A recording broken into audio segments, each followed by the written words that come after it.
Hey everybody, it's Thunderbear. For more on Days Gone, you're already in the right place. Please don't forget to leave a like and subscribe. Thank you.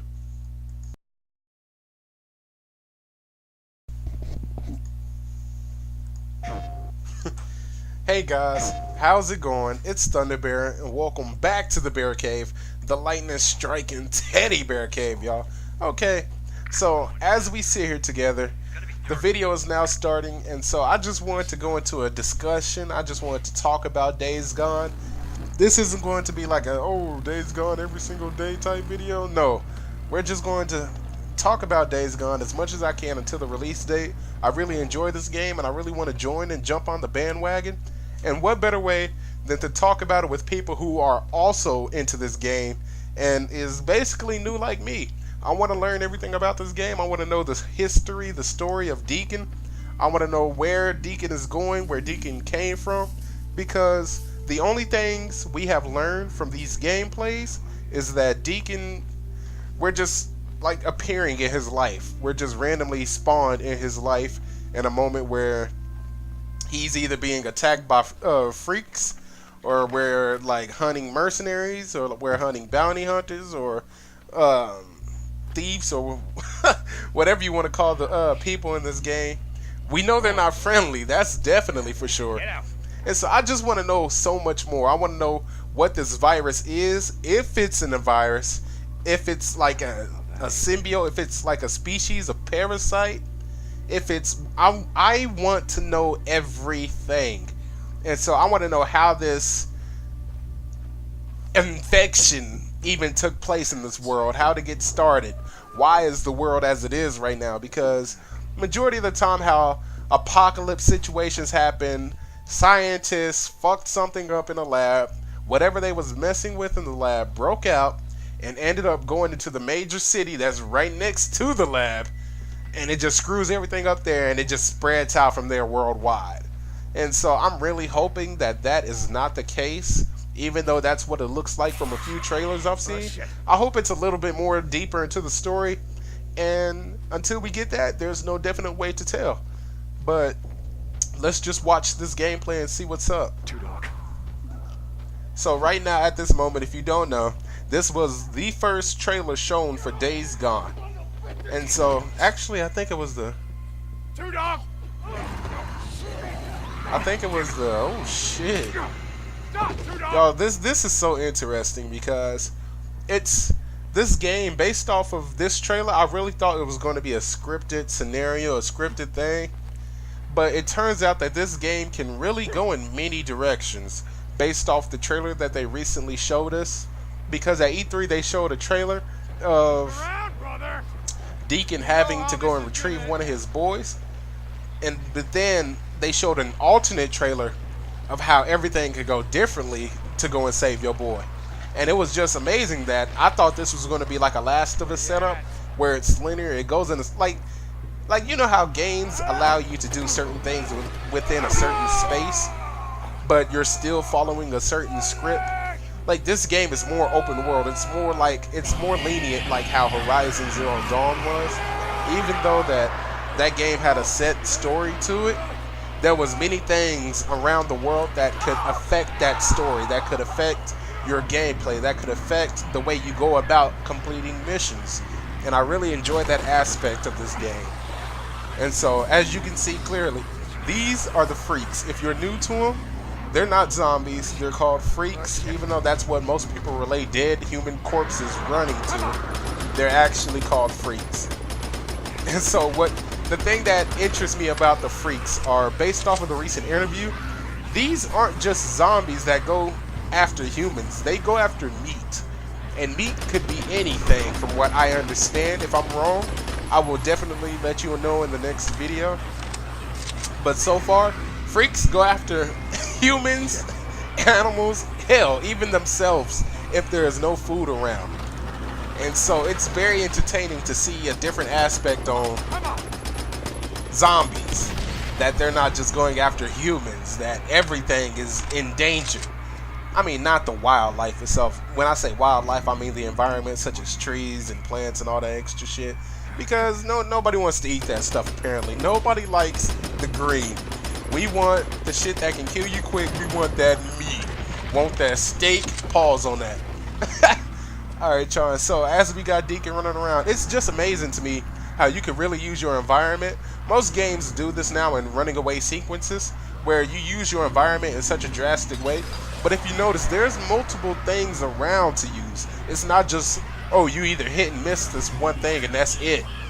It's like certain things around, like it's definitely multiple barrels of logs.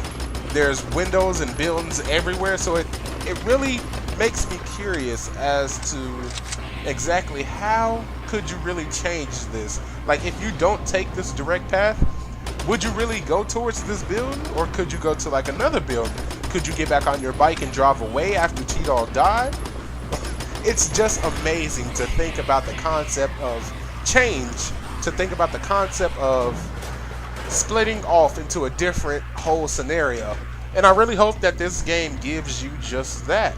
I really hope this isn't one of those situations where you're just stuck in a linear path, in a straight storyline.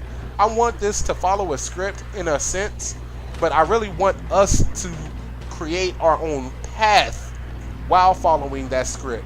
I want us to fill in the blanks, to fill in the voids. Like, I want the writers to set up the story as to where if it's not a key moment in the game, you have multiple ways of achieving what needs to be done to get there.